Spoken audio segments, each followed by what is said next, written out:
आज हम डिस्कस करेंगे कि मनोविज्ञान की जो शाखा है, फील्ड है,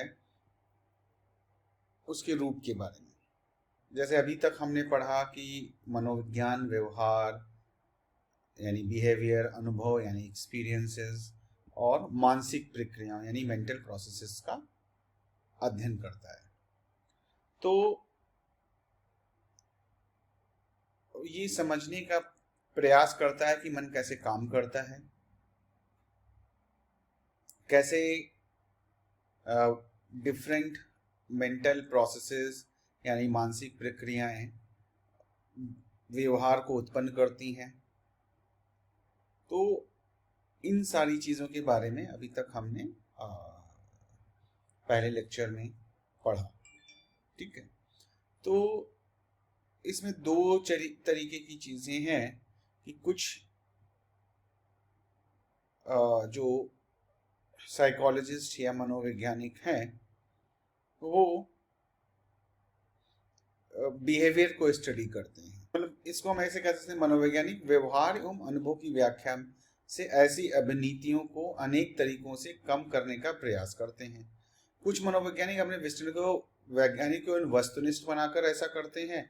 अन्य लोग व्यवहार की व्याख्या उसके अनुभवकर्ता की दृष्टि से करते हैं। मतलब क्या हुआ कि कुछ लोग ऐसे हैं, कुछ साइकोलॉजिस्ट ऐसे हैं जो क्या करते हैं कि जो जब अध्ययन करते हैं, जैसे एक्सपेरिमेंट होता है उस तरीके से करते हैं और ये जानने की कोशिश करते हैं कि जो कोई एक व्यवहार हो रहा है, बिहेवियर जो हो रहा है, उसके पीछे क्या कारण हो सकता है। जैसे हमने पहले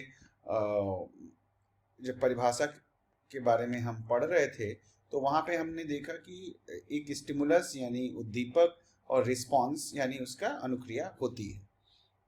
तो कुछ इस तरीके से करते हैं, मतलब वैज्ञानिक ढंग से करते हैं। कुछ मनोवैज्ञानिक क्या करते हैं कि वो कहते हैं, वो उनका कहना ये है कि जो व्यक्ति का अनुभव है, जो वो महसूस कर रहा है, एक्सपीरियंस कर रहा है, वो ज़्यादा इम्पोर्टेंट होता है। तो वो लोग उसको स्टडी करते हैं, जिसको हम बोलते हैं कि जो अनुभव करता है, जो वो उसकी दृष्टि से वो किसी भी व्यवहार को समझने की कोशिश करते हैं, जिसको हम बोलते हैं व्यक्तिपरता। तो एक तो व्यक्तिपरता मतलब एक सब्जेक्टिव तरीके से कि अगर मेरे बारे में स्टडी की जा रही है तो मैं कैसा फील कर रहा हूँ, दैट इज मोर इम्पॉर्टेंट, वो ज़्यादा इम्पॉर्टेंट है।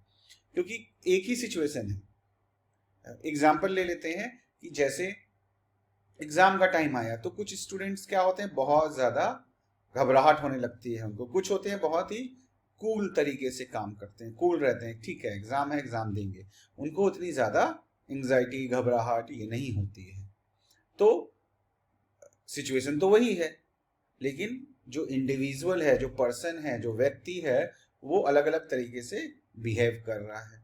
तो कुछ लोग जो इंडिविजुअल है वो कैसे सिचुएशन को देखता है, उसको ध्यान में रखते हुए व्यवहार के बारे में क्या कहते हैं, उनको उसका अध्ययन करते हैं। अब भारतीय परंपरा में क्या है, आत्म परावर्तन।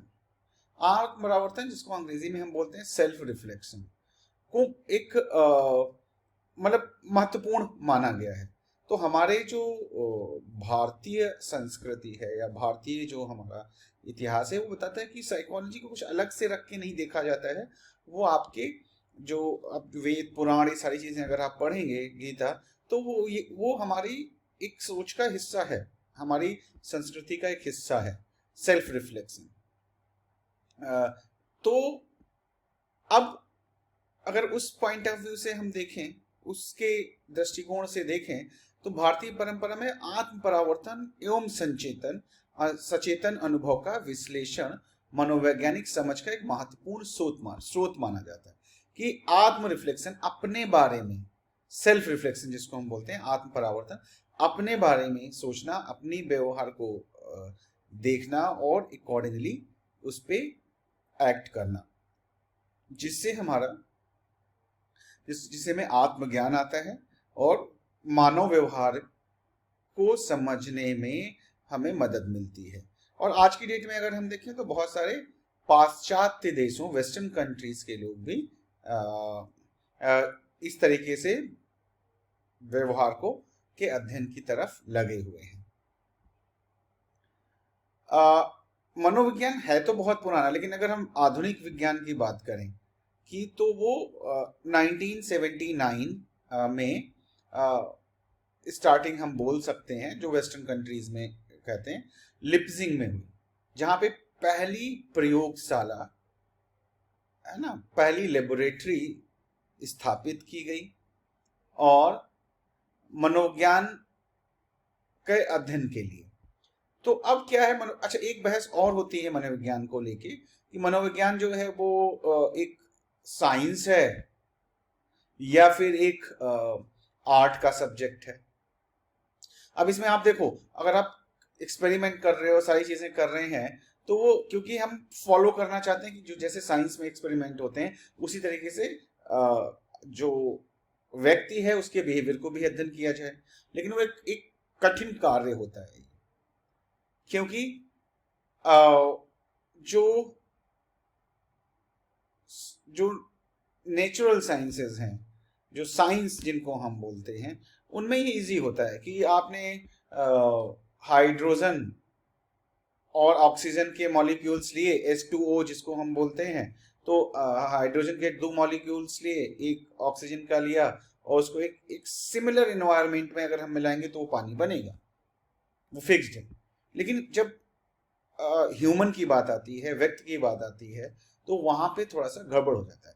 गड़बड़ क्या हो जाता है कि वही व्यक्ति क्लास के अंदर, एक ही स्टूडेंट है, एग्जाम्पल लेते हैं, एक ही स्टूडेंट है, क्लास के अंदर वो किसी और तरह से बिहेव कर रहा है, घर में कुछ और बिहेव कर रहा है, बाहर कहीं और बिहेव कर रहा है, और उसका मूड अगर ठीक नहीं तो क्लास में एक दिन एक तरीके से बिहेव कर रहा है, दूसरी दिन दूसरी तरीके से बिहेव कर रहा है। तो इस वजह से थोड़ा सा मुश्किल हो जाता है।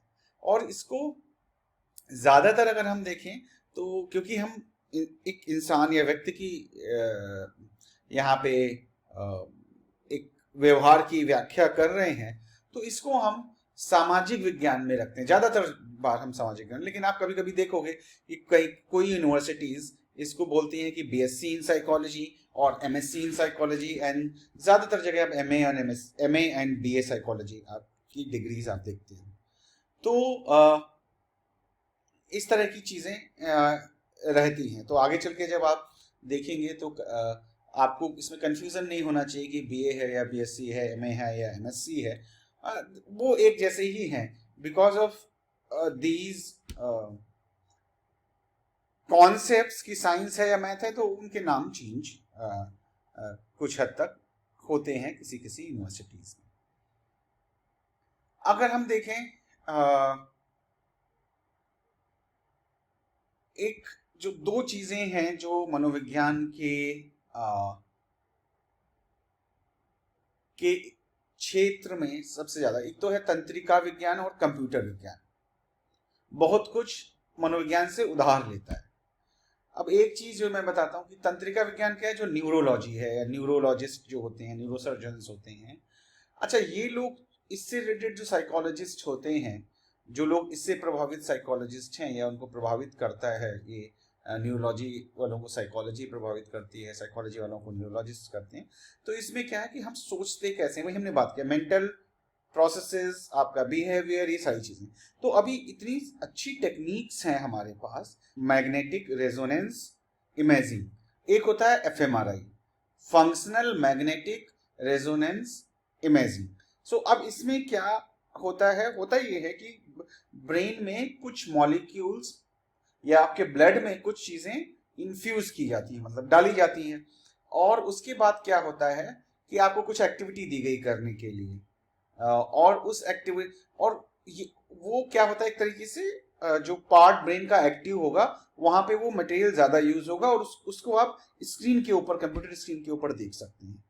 तो ये उस तरह का एमआरआई होता है। तो मान लिया मुझे मैथ के प्रॉब्लम सॉल्व करने को दिए गए और मेरा एफएमआरआई किया गया, तो अब ये साइंटिस्ट जो है, साइकोलॉजिस्ट जो है या न्यूरोलॉजिस्ट, ये लोग देखेंगे कि भाई कौन सा ब्रेन का पार्ट एक्टिव हो रहा है, जिससे कि वो बिहेवियर को समझ सकें कि ब्रेन कैसे रिलेटेड है हमारे बिहेवियर के साथ में।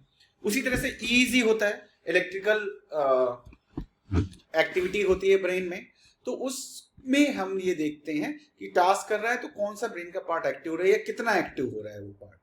तो ये एक तरीके का टेक्निक है जिससे जो साइकोलॉजी में यूज होती है। इस एरिया में काम करने वाले लोगों को हम न्यूरोसाइकोलॉजिस्ट बोलते हैं।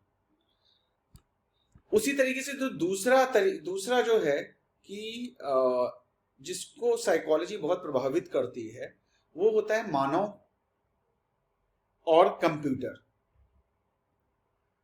एक तो बुद्धि होती है, कृत्रिम बुद्धि होती है, जिसका आजकल बहुत चलन है। आप देख रहे होंगे हर जगह आपको ये सुनने को मिल जाएगा, आर्टिफिशियल इंटेलिजेंस, कृत्रिम बुद्धि। तो क्या कर रहे हैं कि कंप्यूटर को क्या किया जा रहा है, कंप्यूटर को इंसान की तरह बनाने की कोशिश की जा रही है। रोबोट्स की बात करते हैं कि देखो जो व्यक्ति है या इंसान है, ह्यूमन है, वो एक बात समझ लेनी चाहिए, वो सबसे अच्छी, अगर हम साइंस के टर्म में बात करें, सबसे अच्छी मशीन है। आप सोच सकते हैं, सिचुएशन के हिसाब से सोच सकते हैं, आप डिसीजन ले सकते हैं, आप क्या कहते हैं, चीज़ों को एनालाइज कर सकते हैं। तो कहीं ना कहीं वो चीज़ों को ये कंप्यूटर साइंस कॉपी करने की कोशिश करती है। और नॉट ओनली कंप्यूटर साइंस, सारी चीज़ों में। एक छोटा सा एग्जांपल देता हूं जो बहुत अच्छा है। दुनिया का सबसे अच्छा कैमरा क्या होता है? आपकी आंखें होती हैं, बहुत क्लियरली देख लेती हैं और बहुत बेहतर तरीके से देखते हैं। जहां पे जितना जरूरत होता है, दूर का है, पास का है, किसी चीज पे फोकस करना है, सारा कुछ उसी को कॉपी करने की कोशिश करता है आपका कैमरा। जब आप बोलते हैं ना कि इसमें, इस फोन में बहुत अच्छा कैमरा है, या ये DSLR है, इसमें ऐसा हो जाता है, वैसा हो जाता है, तो जितना उसके करीब पहुंचेगी मशीनरी इंसान के काम करने के तरीके को, चाहे वो उसकी आंखें हो, चाहे वो कान हो, जो भी चीजें हैं, तो उतनी बेहतर होती जाएगी। क्योंकि सबसे बेस्ट तरीके से एज ए ह्यूमन हम लोग परफॉर्म करते हैं। तो कहीं ना कहीं इसी चीजों को दिया। जो कार्स को भी आप ले लो कि कार्स अपने आप से चलना शुरू हो जाए, भाई आप तो अपने आप से चलते, लेकिन कार अपने आप को चलाना पड़ता है, इंस्ट्रक्शंस देने पड़ते हैं। तो उस पर काम हो रहा है कि कैसे कार अपने आप से चलेगी, या कार अपने आप से डिसीजन कैसे ले ले कि कोई सामने आए तो ब्रेक रुक जाए। ऐसी ऐसी चीजों पे काम हो रहा है। तो इसको हम बोलते हैं आर्टिफिशियल इंटेलिजेंस। तो इसका भी कहीं ना कहीं इन आर्टिफिशियल इंटेलिजेंस और साइकोलॉजी में एक संबंध होता है। तो अब मेनली दो तरीके, तो कृत्रिम इंटेलिजेंस का हो गया, एक तंत्रिका विज्ञान जो न्यूरोलॉजी वाला एरिया हो गया, वो रहता है। अब तो अगर हम बात करें कि दो धाराएं हैं इसमें, साइकोलॉजी में या मनोविज्ञान में। पहले जो अनेक मनोवैज्ञानिक एवं सामाजिक तत्वों के अध्ययन में भौतिक एवं जैविक विधियों का उपयोग करते हैं, जो मैंने न्यूरोलॉजी वाला मैंने बताया आपको। दूसरी जो उनके अध्ययन में सामाजिक और सांस्कृतिक विज्ञान की विधियों का उपयोग करते हैं। जो सांस्कृतिक और सामाजिक जो सब्जेक्ट है या विषय हैं, उनको जैसे अध्ययन किया जाता है उस तरीके से उसको अध्ययन करते हैं। तो मनोविज्ञान की उत्पत्ति जो है वो दर्शन शास्त्र से होती है। आधुनिक मनोविज्ञान का विकास मनोविज्ञान के गोचरों के अध्ययन से वैज्ञानिक विधियों के अनुप्रयोग के कारण हुआ, कि उनको देखा कि भाई बिहेवियर कैसे आता है, कैसे कर सकते हैं, आगे हम पढ़ेंगे इन चीजों के बारे में। तो वो उससे उत्पन्न होती है।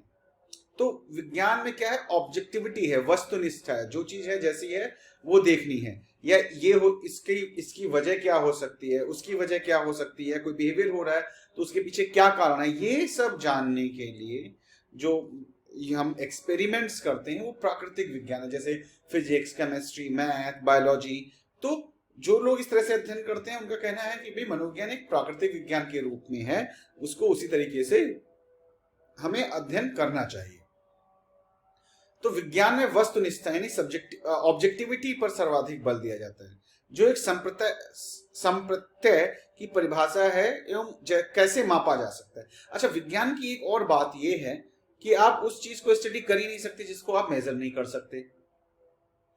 तो वो कहता है कि बिहेवियर को आप मेजर कर सकते हो कि भाई कौन कितनी देर सोता है, कितनी बार उसने सर हिलाया, कितनी बार वो उसने बोला, कितनी बार वो उठ के गया, तो ये आप काउंट कर सकते हो। लेकिन अगर कोई कहे कितनी बार आपने सोचा, कैसे सोचा, क्या सोचा, तो सोचने को तो आप देख नहीं सकते। तो जो प्राकृतिक विज्ञान है वो कहेगा भाई सोचने को स्टडी नहीं कर सकते, तो इसको हम नहीं लेंगे। या अंदर से आदमी कैसा फील कर रहा है मुझे उससे मतलब नहीं है, मुझे वो है कि मुझे दिख क्या रहा है, मैं उसको मेजरमेंट कैसे करूं। तो ये प्राकृतिक ज्ञान के कोर में है। तो अब हम जब आते हैं कि कोई व्यवहार क्यों हो रहा है, कैसे हो रहा है, क्या होगा, और उसके बारे में फिर प्रिडिक्ट करते हैं। तो विज्ञान का मतलब क्या है? विज्ञान का मतलब हमने कुछ एक्सपेरिमेंट, हमें लगा ये हो सकता है, हमने कोई एक क्या कहते हैं हाइपोथेसिस, जिसे हम परिकल्पना कहते हैं, हमने बनाई कि ऐसा हो सकता है। हमने फिर कुछ डेटा इकट्ठा किया कि हमने देखा कि ऐसा ऐसा करेंगे तो क्या होगा, एंड देन हमने बोला कि ऐसा होता है तो ऐसा होगा। कि लोग साइकोलॉजी के बारे में अगर बात करें, मनोविज्ञान की बात करें, तो लोग मेमोराइज कैसे करते हैं, उनकी स्मृति कैसे काम करती है, लोग सीखते कैसे हैं, जिसको हम हिंदी में अधिगम बोलते हैं, लर्निंग कैसे होती है, और तो उसको बाद में फिर रिपीट कर सकें। मतलब अगर हमें पता लग जाए कि कोई आदमी सीखता कैसे है, तो उसको हम बाद में ये भी तो बता सकते हैं कि भाई कैसे सीखना है, और लोगों को हम बता सकते हैं कैसे सीखना है। तो विज्ञान इन सारी चीजों की, जो प्राकृतिक विज्ञान है, नेचुरल साइंस के तौर पे अगर हम मनोविज्ञान को देखें तो कुछ इस तरीके से काम करता है। अब मनोविज्ञान को हम एक सामाजिक विज्ञान के तौर पे अगर हम देखें तो क्या है कि ये कि जो इंसान का जो बिहेवियर है वो सामाजिक और सांस्कृतिक संदर्भ में अध्ययन करते हैं। कि भाई अगर आपको गाना गा रहे हैं, आप सिंपल सा एग्जांपल लेते हैं, आप गाना गा रहे हैं, अकेले बाथरूम में आप खड़े होकर गाना गा रहे हैं, आपको कोई दिक्कत नहीं है। जैसे 4 लोग सामने आ गए, आपका व्यवहार बदल गया, आप कॉन्शियस हो गए बहुत, ये लोग क्या कहेंगे, मैं कैसा गा रहा हूँ, क्या होगा। तो एक कॉन्टेक्स्ट आ गया, संदर्भ आ गया। तो बिना संदर्भ के अगर आप बिहेवियर को देखेंगे, सामाजिक विज्ञान ये बोलता है कि अगर आप देखेंगे तो वो ठीक नहीं होगा। हो सकता है आपने लेबोरेटरी में देख लिया लोग कैसे याद करते हैं, कैसे वो लर्निंग कैसे होती है, लेकिन जैसे अब रियल कंडीशन में क्लास में बिठा दिया बच्चे को, अब बच्चे ने देखा टीचर ने डांट दिया, उसका मोटिवेशन कम हो गया और वो डर गया बेचारा, सीख नहीं पा रहा है, लर्न नहीं कर पा रहा है। तो कॉन्टेक्स्ट किस जगह पे है, कौन लोग हैं, क्या कह रहे हैं, वो सारी चीजें, उसको हम कॉन्टेक्स्ट बोलते हैं। और किस संस्कृति में वो रहता है, वो भी आपके बिहेवियर को, आपके व्यवहार को प्रभावित करता है। तो सामाजिक और सांस्कृतिक संदर्भ यानी कि सोशल एंड कल्चरल कॉन्टेक्स्ट के बिना आप अगर व्यवहार को अध्ययन करते हैं तो वो अध्ययन उतना बेहतर नहीं होगा। यहाँ देखिए एक छोटी सी कहानी दी हुई है जो इसी बुक में है। मैं अलग से कोई कहानी नहीं लेता, लेकिन इसी को मैं बताता हूँ कि रंजिता एवं शबनम एक ही कक्षा में थी। यद्यपि एक ही कक्षा में थी पर एक दूसरे से परिचित थी, फिर भी उनका जीवन काफी भिन्न था। अब देखो दोनों चीजें अलग अलग हुई, एक ही क्लास में लेकिन अलग अलग तरीके के। रंजिता किसान परिवार से थी, उसके दादा दादी, माता पिता, बड़े भाई अपने खेतों में काम करते थे। वे गांव के अपने घर में एक साथ रहते थे। रंजिता एक अच्छी खिलाड़ी थी तथा लंबी दौड़ में अपने विद्यालय में सर्वोत्तम थी। उसे लोगों से मिलना जुलना, मित्र बनाना पसंद था। उसके विपरीत शबनम उसी गांव में अपनी माँ के साथ रहती थी। उसके पिता पास के कस्बे में कार्यालय में काम करते थे। अब देखो कॉन्टेक्स्ट बदल गया। एक की फैमिली है जो खेती करती है और उसको दौड़ना खेलना अच्छा लगता है और दोस्त बनाना अच्छा लगता है। दूसरी शबनम है जिसके फादर या पिताजी एक ऑफिस में काम करते हैं, छुट्टियों में घर आते थे केवल। शबनम एक अच्छी कलाकार थी, घर पर रहना था, उसके छोटे भाई का ध्यान रखना उसे पसंद था, तो उसे घर में अच्छा लगता था, उसे लोगों से मिलने जुलने में उतना वो नहीं इंटरेस्ट नहीं था, वो शर्मीली थी, था लोगों से मिलने जुलने से बचती थी। तो अब क्या हुआ, दोनों का व्यवहार अलग है, दोनों का कॉन्टेक्स्ट अलग है, दोनों अलग अलग कॉन्टेक्स्ट में। एक के घर में खेती हो रही है, एक के घर में फादर नहीं है, जो ऑफिस में रहते हैं, जब छुट्टी होती है तब आते हैं। विगत वर्ष हुई बहुत वर्षा हुई, पास की नदी में आई बाढ़, गांव में आ गई। निचले हिस्से में बने हुए बहुत से घरों में पानी भर गया। गांव वालों ने एक साथ मिलकर जो लोग दुखी थे उन्हें आश्रय दिया। शबनम के घर में बाढ़ आई थी तथा वह अपनी माँ और भाई के साथ रंजिता के घर रहने आई। अब क्या हुआ, वो दूसरे घर में पहुंची। रंजिता के परिवार की सहायता करने तथा उसे सुख की अनुभूति कराने में प्रसन्न थी। जब बाढ़ का कम हुई तो रंजिता की माँ एवं दादी शबनम के माँ का घर बसाने में सहायता की थी। दोनों के परिवार एक दूसरे के बहुत निकट आ गए। तो रंजिता एवं शबनम भी एक दूसरे की घनिष्ठ मित्र हो गई। रंजिता एवं शबनम के इस उदाहरण में दोनों बिल्कुल भिन्न व्यक्ति हैं। जटिल सामाजिक एवं सांस्कृतिक दशाओं में दोनों भिन्न परिवारों में बढ़ी, दोनों का कॉन्टेक्स्ट अलग है। आप उनके स्वभाव, अनुभव एवं मानसिक प्रक्रियाओं में सामाजिक एवं भौतिक वातावरण के साथ संबंध की नियमितता देख सकते हैं। तो परंतु उसी के साथ उनके व्यवहारिक अनुभव में अंतर भी है, जिसका पूर्व कथन ज्ञात मनोवैज्ञानिक सिद्धांतों से बहुत कठिन होगा। यहाँ यह समझा जा सकता है कि क्यों और कैसे समुदाय के लोग एक दूसरे की कठिनाई के समय सहायता करते हैं तथा त्याग करते हैं, जैसा कि रंजिता एवं शबनम के उदाहरण में देखने को मिला। परंतु उसकी स्थिति में